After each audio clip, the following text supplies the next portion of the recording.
ಕರ್ನಾಟಕಕ್ಕೆ ಸ್ವಾಗತ, ಸುಸ್ವಾಗತ. ಐ ಥಿಂಕ್ ಮೊದಲು ಸ್ವಲ್ಪ ನಾನು ಕನ್ನಡದಲ್ಲಿ ಮಾತಾಡ್ತೀನಿ. ಇವತ್ತು ನಾವೆಲ್ಲರೂ ಏನು ಈ ಒಂದು ಟಾಕ್ಸಿಕ್ ಚಿತ್ರಕ್ಕೆ ಸೇರಿದ್ದೀವಿ, ಅದಕ್ಕೆ ಮುಖ್ಯ ಕಾರಣ ಕರ್ನಾಟಕದ ಜನತೆ. ಕರ್ನಾಟಕದ ಜನತೆ ನನಗೆ ಕೊಟ್ಟಿರೋ ಶಕ್ತಿ, ಕೊಟ್ಟಿರೋ ಜವಾಬ್ದಾರಿ, ಅವರು ಕೊಟ್ಟಿರೋ ಒಂದು ಗೆಲುವು,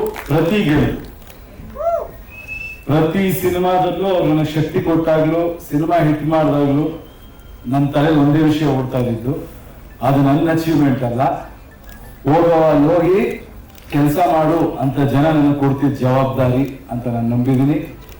ಅದೇ ರೀತಿ ಪ್ರತಿ ಸಿನಿಮಾನು ನಾನು ಕೆಲಸ ಮಾಡ್ತಾ ಮುಂದೆ ಹೆಜ್ಜೆ ಇಟ್ಟಿದ್ದೀನಿ. ಆ ಹೆಜ್ಜೆಗೂ ಎಲ್ಲ ಗೌರವಿಸಿದಿರ. ಟಾಕ್ಸಿಕ್ ನೀವು ಕೊಟ್ಟ ಹಳೆಯ ಗೆಲುವಿನ ಪ್ರತೀಕ. ಈಗ ಮುಂದಿನ ಹೆಜ್ಜೆ ಇಡ್ತಾ ಇದ್ದೀವಿ. ಇನ್ನೂ ಒಂದು ಹೆಜ್ಜೆ ಮುಂದೆ ಹೋಗೋ ಪ್ರಯತ್ನ ಮಾಡಿದೀವಿ. ನಿಮ್ಮ ಆಶೀರ್ವಾದ ಇರಲಿ, ಯಶ್ ಮೇಲೆ ನಂಬಿಕೆ ಇರಲಿ.